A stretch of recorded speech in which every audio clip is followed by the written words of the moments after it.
안녕하십니까. 주님의 은혜로 교회를 환영합니다. 오늘 말씀을 나누고 싶은 것은 이 말씀을 묵상하면서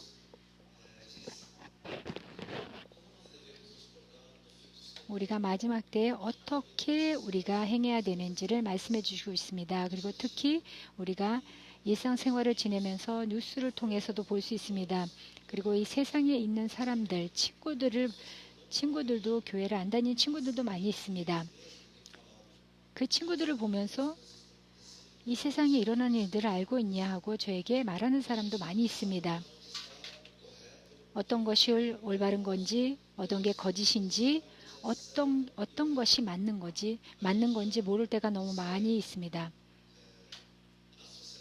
우리가 사회적으로 어디에 올바른 길을 가고 있는지를 모를 때가 너무 많이 있습니다. 이 말씀을 통해서 이 모든 환경을 통해서, 상태를 통해서 이 세상에 일어나는 일들이 우리가 그것에 대해서 항의를 하는 것이 아니라 왜 이런 것이 일어납니까 하고 물어보는 것이 아닙니다.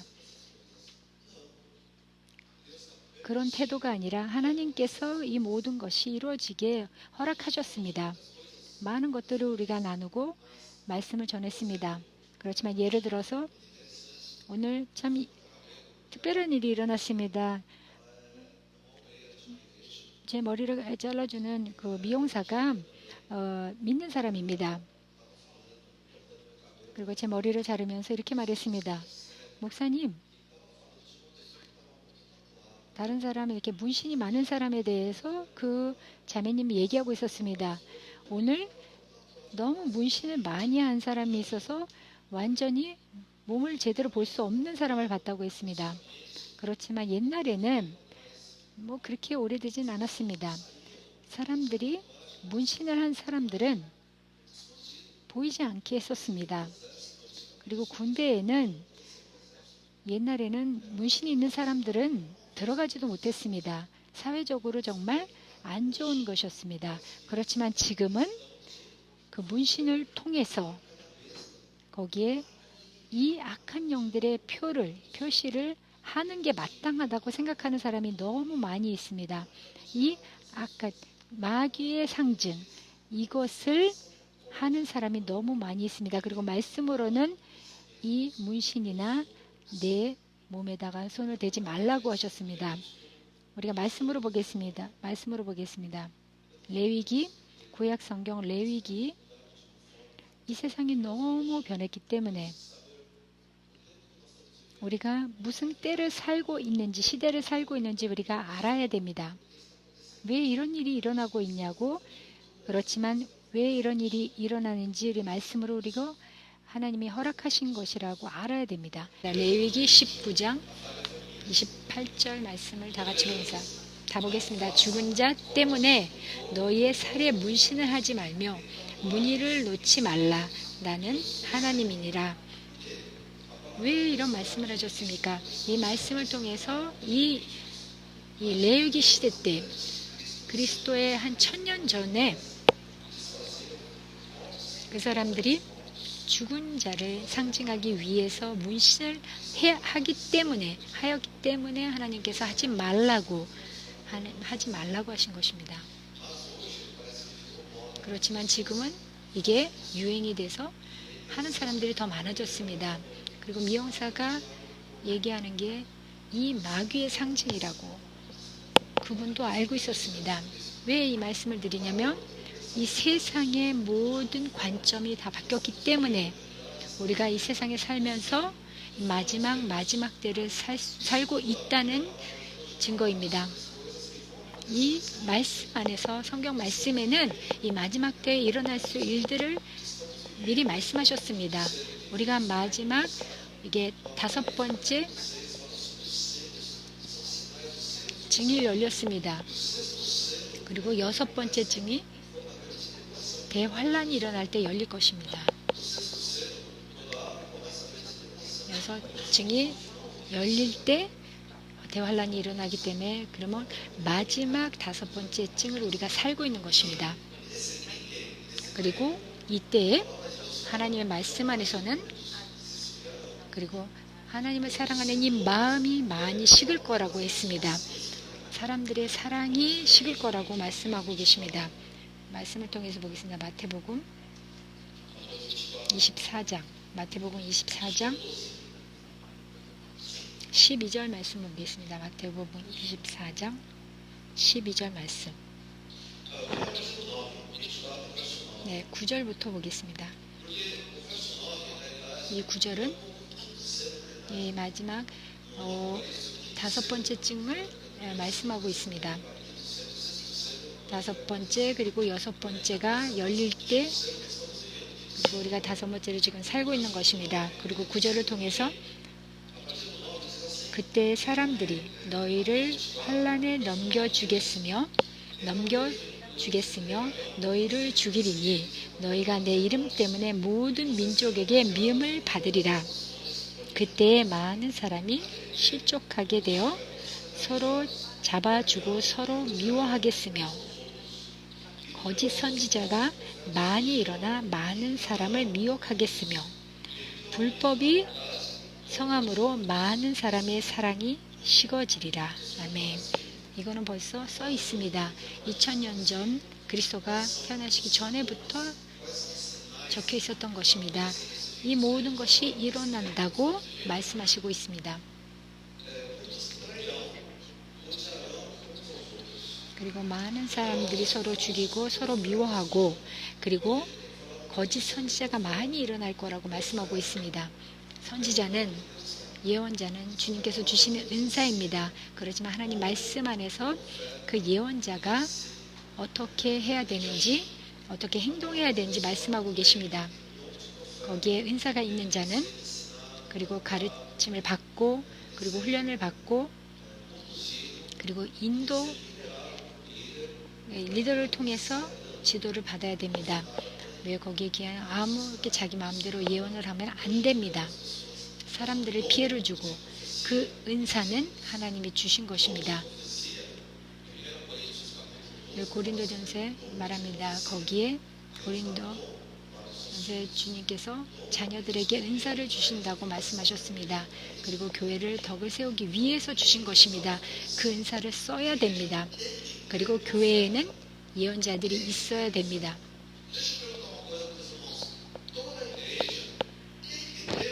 그럼 모든 교회들은 예언자가 있어야 됩니까? 필요합니까?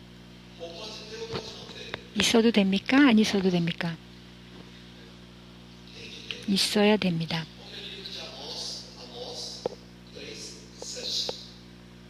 예, 구약 성경 아모스 말씀을 보겠습니다. 아모스 3장 7절 말씀을 보겠습니다.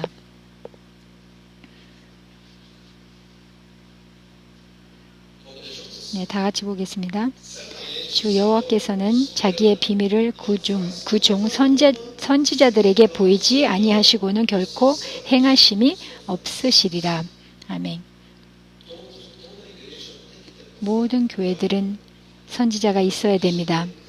많은 교회들을 제가 방문하고 봤습니다. 브라질과 세계적으로 봤습니다. 한국, 미국, 멕시코, 아프리카, 많은 일본, 거기에 교회들을 다 방문했을 때 다 예언자가 있습니다. 모든 교회들은 다 예언자가 있습니다. 그렇지만 그 교회 안에 예언자가 있는지도 모르는 교회도 많았습니다. 그리고 리더들이 그 선지자들을, 예언자들을 지도를 못하는 데가 있었습니다. 그럼 제가 가는 교회마다 예언자는 있었습니다. 하나님께서 어디든 예언자들을 보내주십니다. 여기 잠언서 29장 18절을 보겠습니다. 잠언 29장 18절 말씀을 보겠습니다. 묵시가 없으면 백성이 방자히 행하거니와 율법을 지키는 자는 복이 있느니라. 아멘. 여기는 정말 조심해야 됩니다. 여기에 아모스는 하나님께서 선지자들에게 보여주기 전에는 아무것도 안 하신다고 말씀하셨습니다. 그리고 이 말씀은 예언이 없으면, 계시가 없으면 백성이 방자히 행한다고 했습니다. 방향을 잃은다고 했습니다. 하나님의 말씀은 온전합니다. 그리고 당연히 교회들은 하나님의 말씀을 따라야 됩니다. 우리도 하나님의 말씀을 따라야 됩니다. 교회는 항상 말씀 안에 있어야 됩니다. 아멘. 말씀과 계시와 다르다면, 우리 계시가 그리고 말씀과 다르다면 어떻게 해야 됩니까? 말씀을 따라야 됩니다. 말씀은 모든 것의 위에가 있습니다. 모든 계시와 모든 것의 위에 있습니다. 모든 계시와 모든 예언은 하나님 말씀을 통해서 나와야 됩니다. 어떤 사람이 저에게 이렇게 말씀하셨습니다. 저는 이 교회 나갈 겁니다. 저 축복해 주세요. 그리고 그 사람이 왜 나갑니까? 물어봤더니 하나님께서 이 교회 나가라고 했습니다. 하나님께서 교회 나가라고 말씀하십니까? 이건 하나님의 말씀입니까? 하나님은 절대로 이 나눔에 그리고 이거를 갈라놓는 것은 안 하십니다. 그렇지만 우리의 듣는 이 계시가 하나님의 말씀에 반대되면 안 됩니다. 이런 일들이 종종 있습니다. 어떤 사람이 제자훈련을 하면서 제자훈련을 하기 싫다고 했습니다. 멈췄습니다. 그래서 제가 가서 아니 제자훈련한 사람이 무슨 일이 있습니까? 하고 제가 물어봤습니다.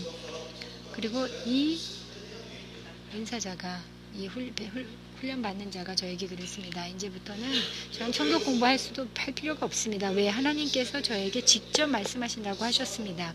하나님께서 말씀하시는 자가 있습니다. 그렇지만 하나님의 음성도 들리고 그 마귀의 음성도 들리는 것입니다. 하지만 하나님 말씀 안에서 우리가 순종해야 됩니다. 그러면 왜 계시가 필요합니까? 왜? 계시가 없으면 백성이 방향을 잃은다고 했습니다. 모든 교회는 다 말씀이 있습니다. 성경 말씀이 있습니다. 그렇지만 많은 교회들이 말씀을 어긋나게 가는 것이 있습니다. 그리고 교회가 문 닫는 교회도 있습니다. 그것은 하나님의 뜻이 아닙니다. 교회들은 닫으면 안 되고 계속 성장해야 됩니다. 그리고 멈추는 교회는 문제가 있는 것입니다. 우리가 말하는 아직 성장의 그 단계가 있습니다. 성장하고 조금 그것에 우리가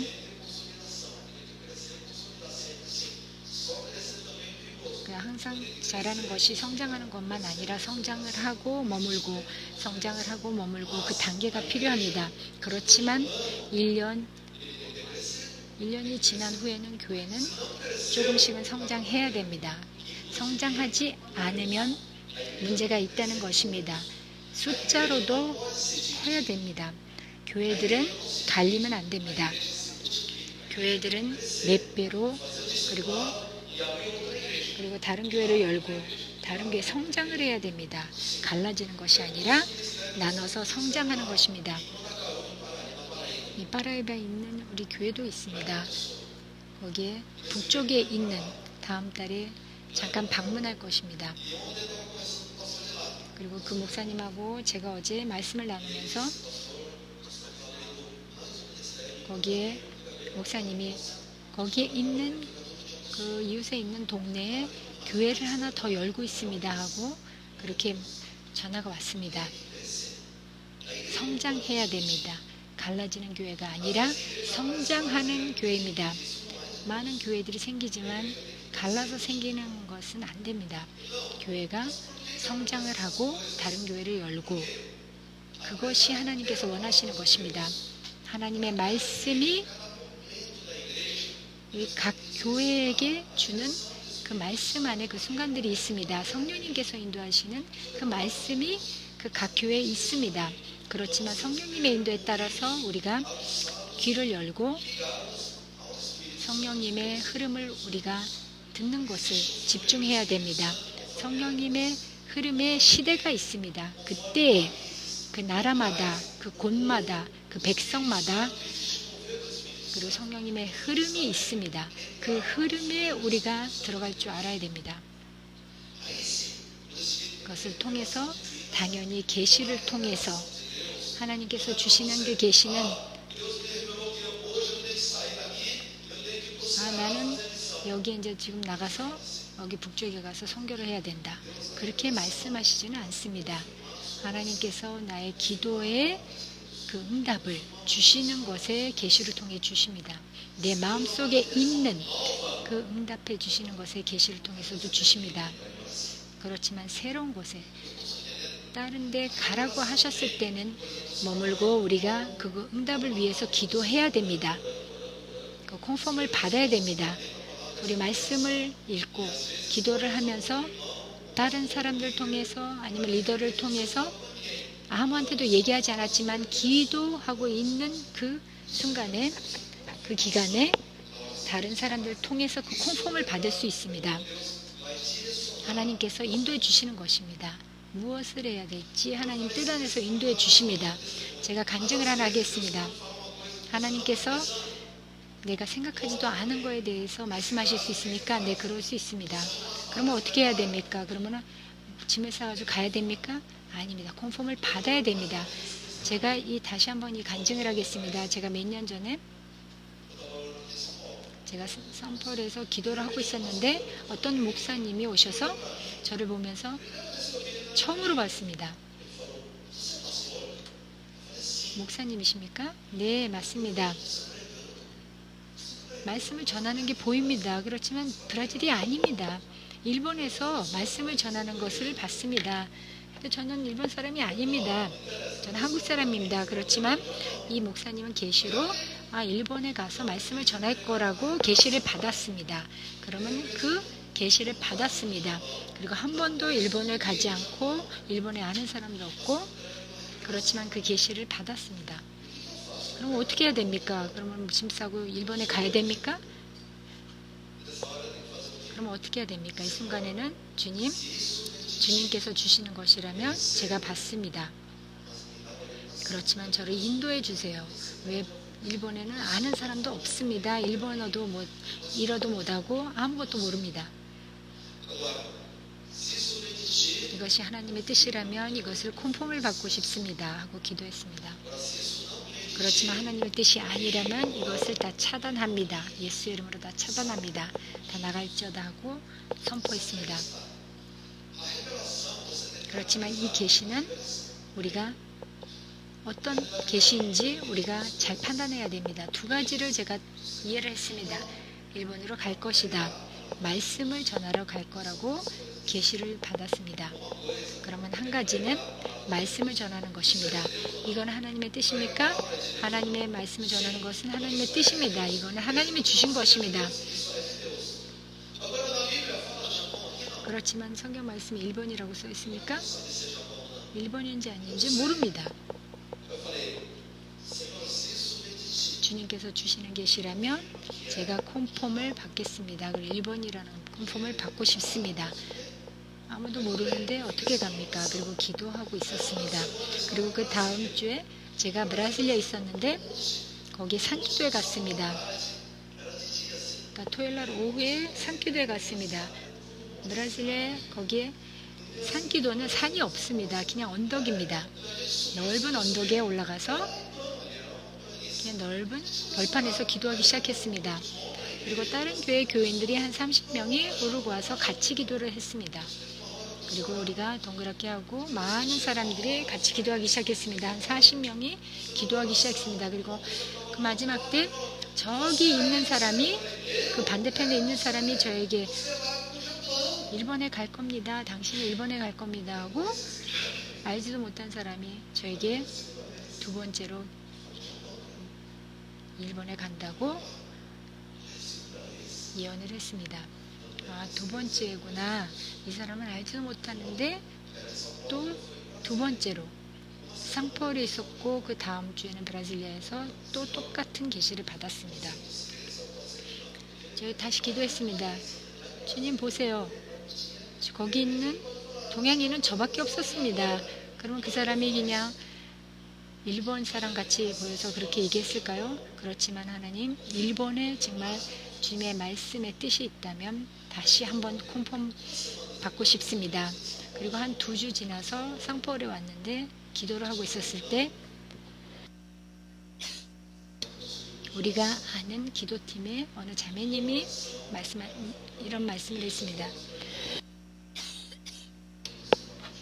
그리고 이 자매님도 저에게 일본에 가서 말씀을 전할 거라고,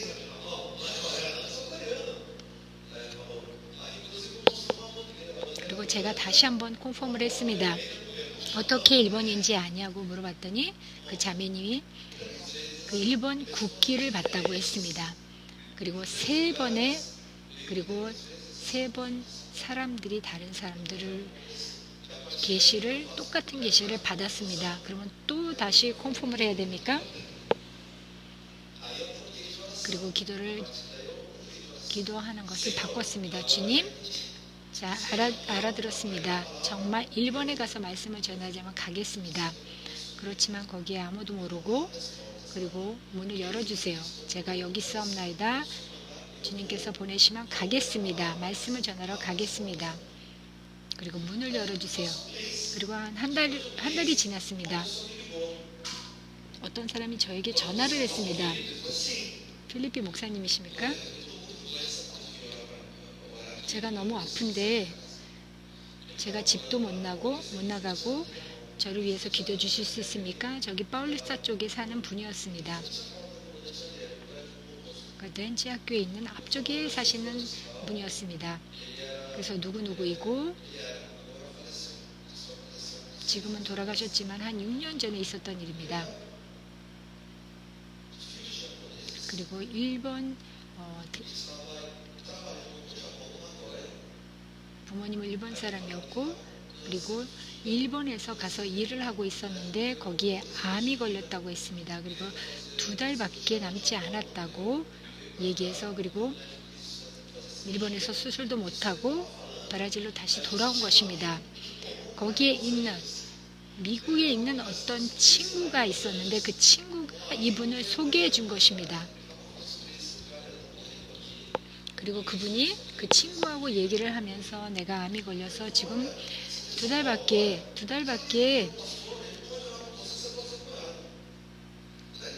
없다고 하면서 얘기를 하다가 저의 전화번호를 주고 소개를 했습니다. 그래서 그분의 집에 가서 기도를 했습니다.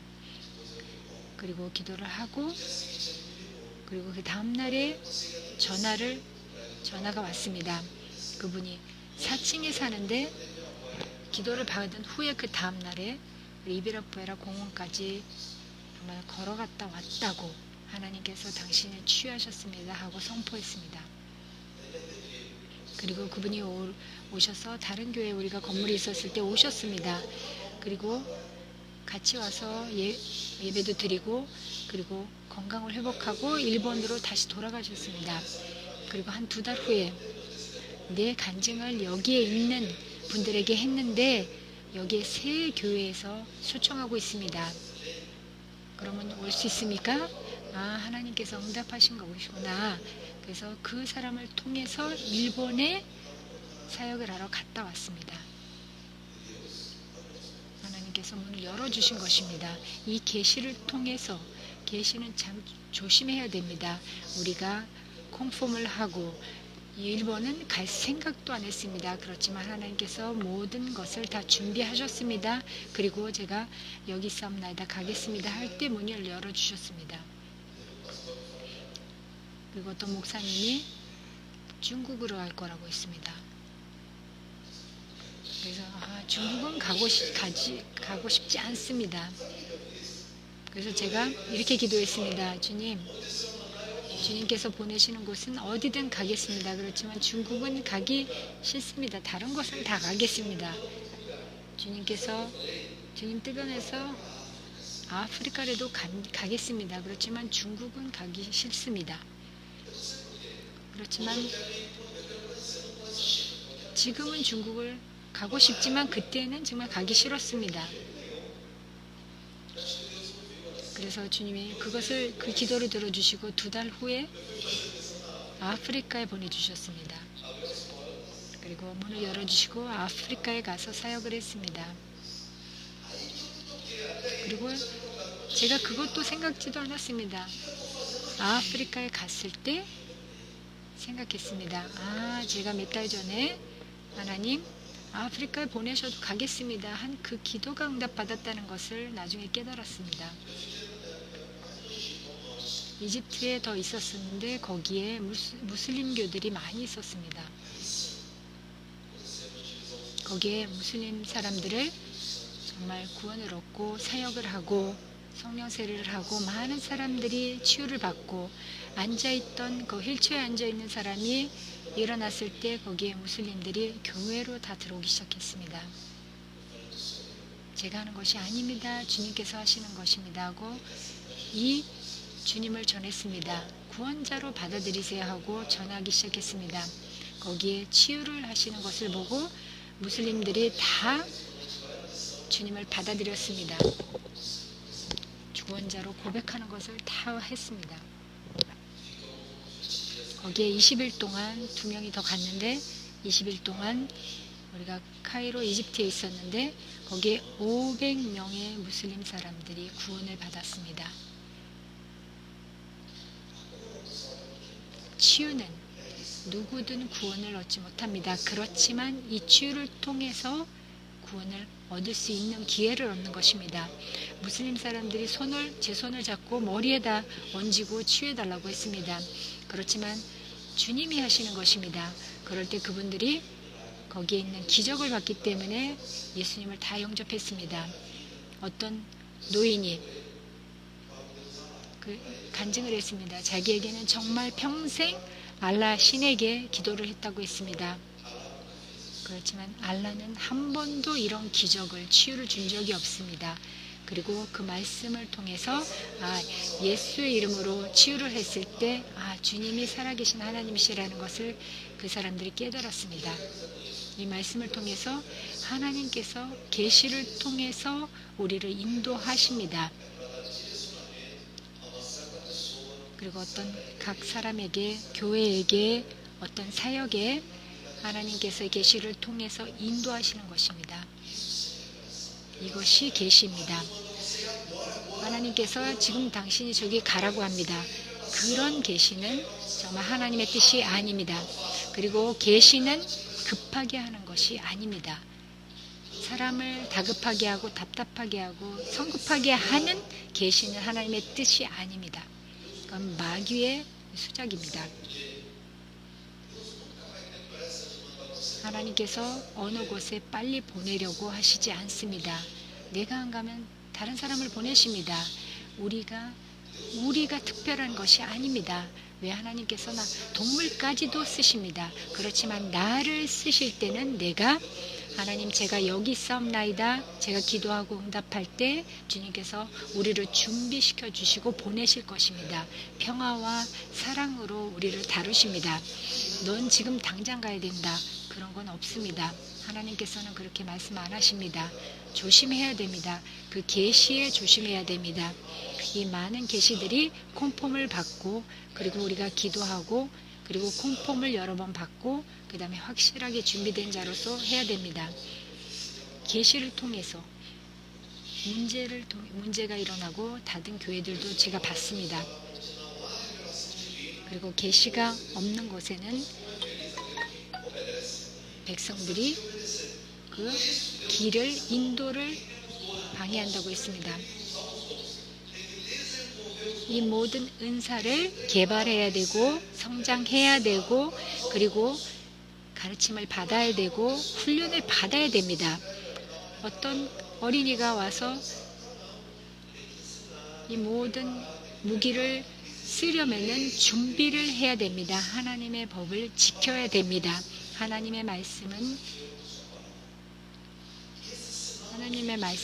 변함이 없고 그리고 우리 안에서 준비를 시켜주십니다. 본문으로 돌아와서 로마서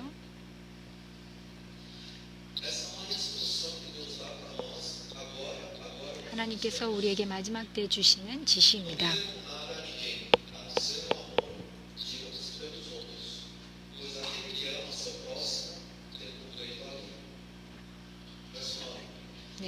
14절 피차 사랑의 빛 외에는 아무에게든지 아무 빛도 지지 말라. 남을 사랑하는 자는 율법을 다 이루었느니라. 가늠하지 말라. 살인하지 말라. 도둑질하지 말라. 탐내지 말라. 한 것과 그 외에 다른 계명이 있을지라도 네 이웃을 네 자신과 같이 사랑하라 하신 그 말씀 가운데 다 들었느니라. 그리고 사랑은 이웃에게 악을 행하지 아니하나니 그러므로 사랑은 율법의 완성이니라. 아멘. 그리고 하나님의 사랑이 하나님께서 주신 이 사랑이 식어간다는 것을 우리가 이 마지막 때에 지금 살고 있는 시대에 볼 수 있습니다. 이 악한 영들이 이 권세자들이 이 마지막 때에 이 모든 것을 방해하는 것입니다. 그래서 우리는 하나님의 교회 안에 집 안에 그리고 우리가 보호 안에서 우리가 커버링 안에서 우리가 머물러야 됩니다. 그렇지 않으면 이 세상의 모든 이 상식과 이 모든 올바르지 않은 것에 영향을 받습니다. 어떤 청년이 저에게 물어봤습니다. 그냥 가끔 맥주 한 잔이라도 뭐 괜찮지 않습니까? 뭐 마실 수 있습니다. 마신다고 해서 지옥에 갑니까? 아닙니다. 그렇지만 성령님의 하나님의 영이 우리에게 더 멀어지는 것입니다. 우리의 기도의 응답을 받지 못하는 것입니다. 그리고 거룩함에 우리가 더욱더 멀리하는 것입니다. 그리고 하나님의 자녀로서 말씀 안에 지키지 않으면 성령으로 성장하지 않으면 우리가 신부가 될 수 없습니다. 하나님의 자녀로만 사는 것이 아니라 우리는 신부가 되어야 됩니다. 우리가 지금 살아가면서 우리가 그냥 구원을 받는 하나님의 자녀입니까? 아니면 우리가 증인의 삶을 살고 있습니까? 아니면 제자로 살고 있습니까? 하나님의 주님의 친구로 살고 있습니까? 누구입니까? 이것은 정말 차이점이 어마어마합니다.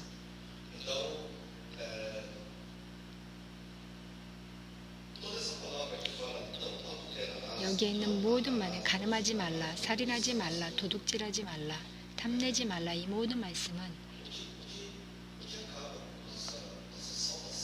우리의 구원을 이룰 수 있습니까? 이룰 수 있습니다. 우리의 이름이 생명책에 지워질 수 있습니다. 말씀에 써 있습니다. 우리가 성령님을 거부할 때 그리고 교회 너무 오랫동안 멀어지고 하나님의 그 임재를 그 모든 것을 거부할 때 그 생명책의 이름이 지워질 수 있습니다. 거기에 요한계시록에 이 말씀이 있습니다. 그렇지만 우리가 봐야 될 것은 그냥 자녀로만 살 것인지 우리가 어린아이처럼 살 것인지 하나님의 군인으로서 증인으로서 제자로서 살든지 제자들은 열매를 맺는 사람들의 자세를 말하는 것입니다. 그럼 하나님의 친구가 될 것입니까? 그러면은 구약시대 때 친구로 불린 분은 누가 있습니까? 유일하게 친구로 불린 자는 누구입니까? 구약 성경에? 기억 안 나십니까? 아브라함이 하나님의 친구라고 불렸습니다. 다윗도 하나님과 친근감이 있었습니다. 하나님의 마음에 드는 자라고 했습니다. 그렇지만 다윗은 한 번도 친구라고 부른 적이 없습니다. 모세나 사무엘이나 친구라고 부른 적이 없습니다. 그렇지만 아브라함은 친구라고 불렀습니다. 그러면 하나님의 친구 누구입니까?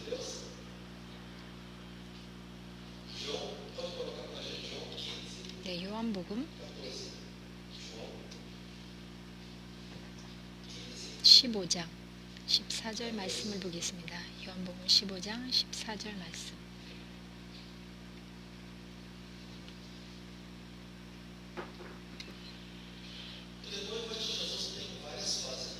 우리가 신부로 사는 것은 여러 단계가 있습니다.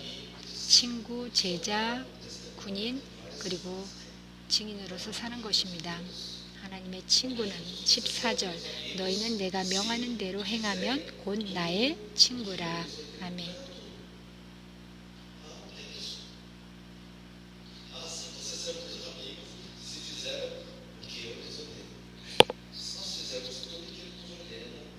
하나님께서 명하는 대로 행하면 곧 친구가 된다고 말씀하셨습니다. 마지막 때 우리가 지킬 계명이 무엇입니까? 당연히 우리가 서로서 사랑하라는 계명이 있습니다. 그렇지만 특별히 주님께서 부활하시고 성령님을 보내시고 우리에게 주신 다른 계명이 있습니다. 마지막 때에 지킬 계명을 주셨습니다. 무엇입니까? 가서 모든 족속에게 전도를 하고 복음을 전하라. 그리고 믿는 자는 구원을 받고 믿지 않는 자는 구원을 받지 못하고, 그리고 귀신을 내쫓고 새 방언을 말하고,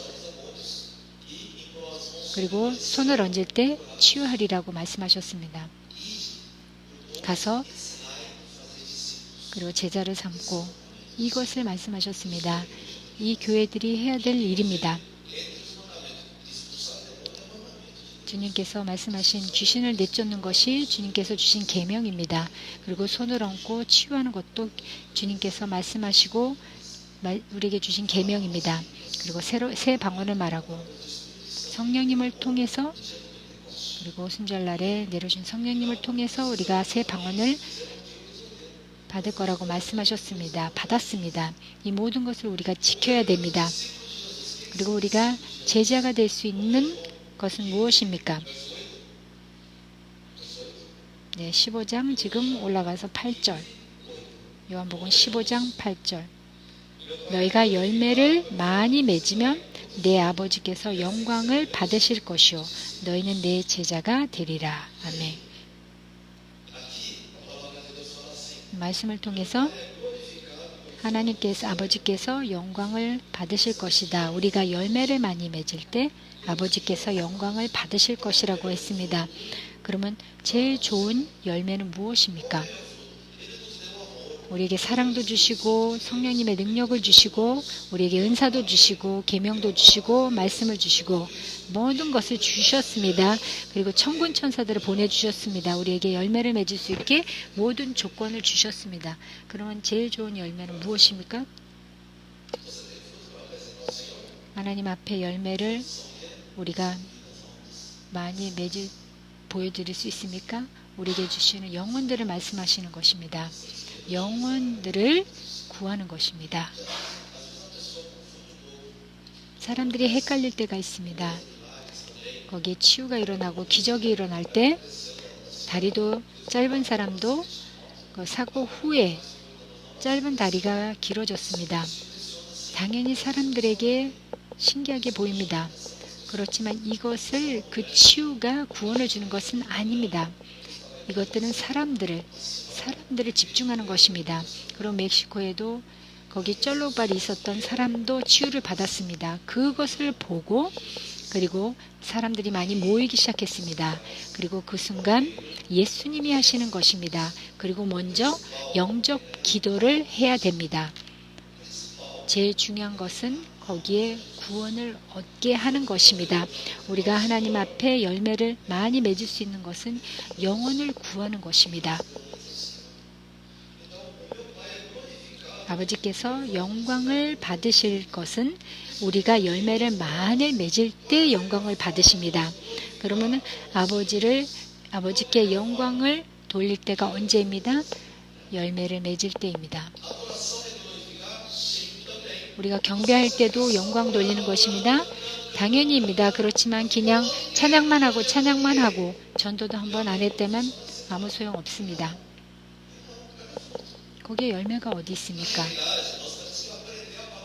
하나님의 말씀을 배우고 이것을 우리가 이 밖에 나가서 행하고 그 영혼들을 와서 그리고 같이 찬양하는 것입니다. 그것이 아버지께 영광을 돌리는 방법입니다. 하나님께 열매를 맺는 것은 영혼을 얻는 것입니다. 그럼으로써 내 제자가 된다고 말씀하셨습니다. 우리가 친구가 되든지 제자가 되어야 됩니다. 친구들은 제자입니까? 아멘? 아멘. 주님의 친구들.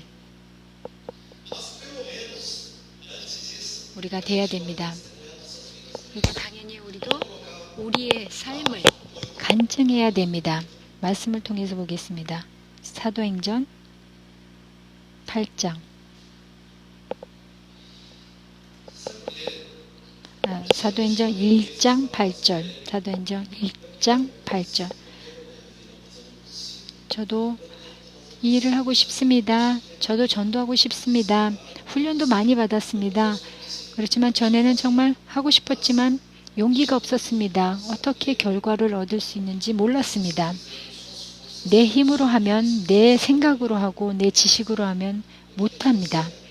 그러면 어떻게 해야 됩니까? 이 8절 오직 성령이 너희에게 임하시면 너희가 권능을 받고 예루살렘과 온 유대와 사마리아와 땅끝까지 이르러 내 증인이 되리라 하시니라. 여기에 증인이 어떻게 될 수 있습니까? 나의 증인이 되리라. 언제 증인이 될 수 있습니까?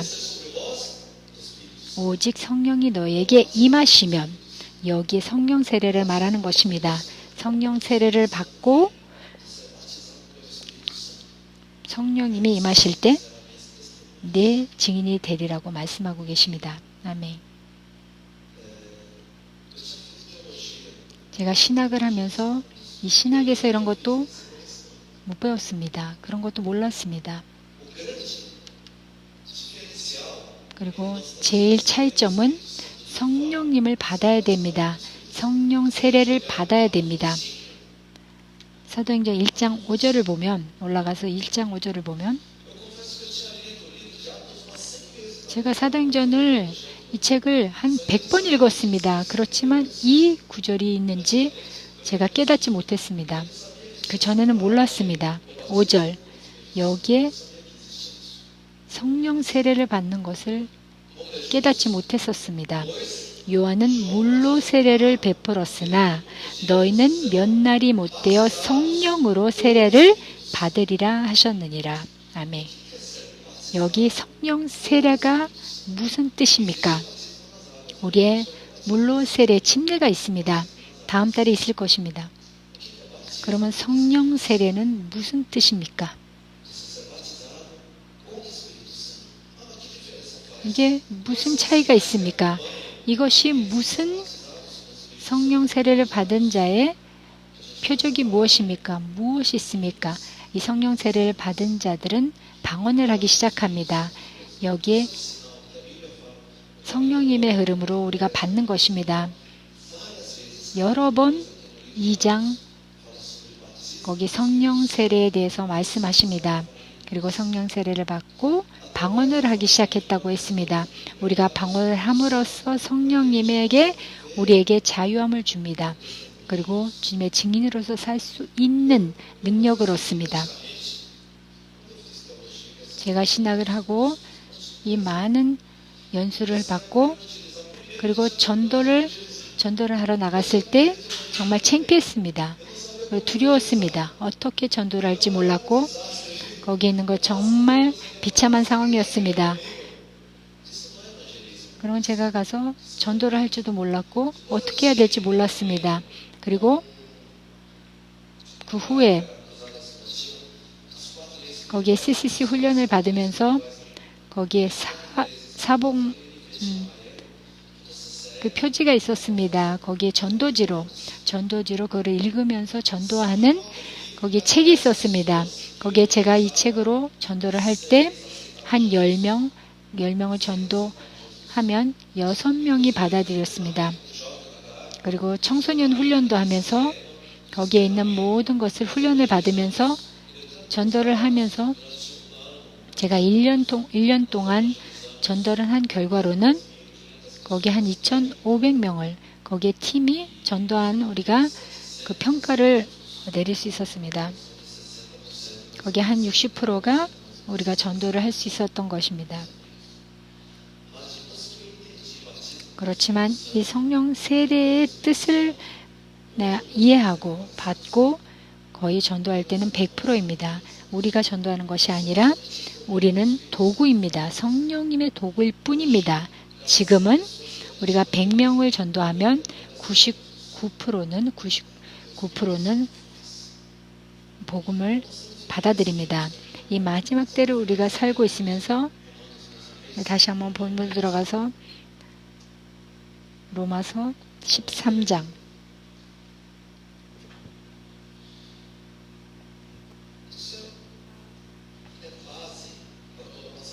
여기에 있는 우리의 기본입니다.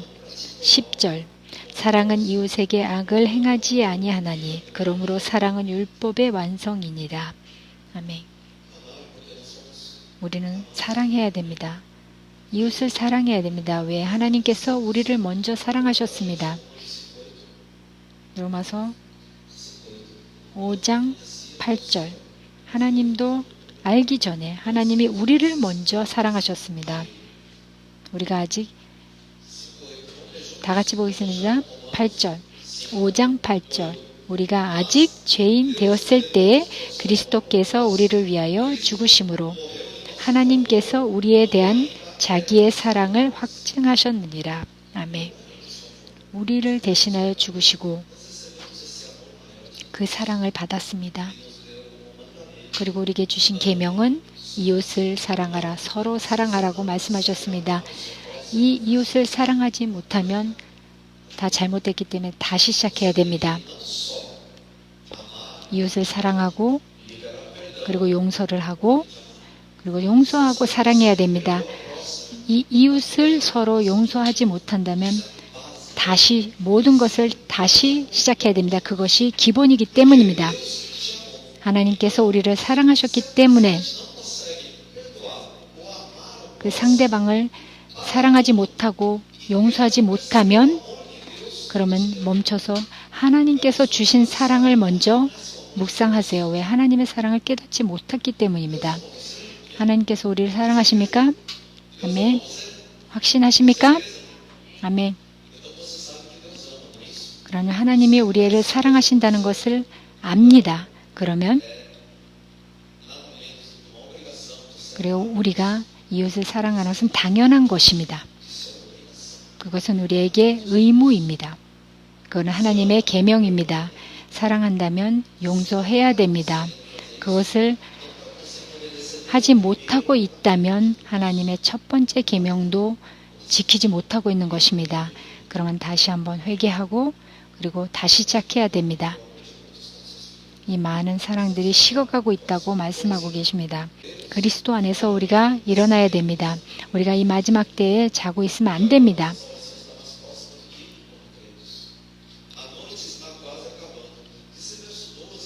여기 12절을 보면 우리가 지금 살고 있는 이때를 말하고 있습니다. 밤이 깊고 낮이 가까웠으니 그러므로 우리가 어둠의 일을 벗고 빛의 갑옷을 입자. 아멘.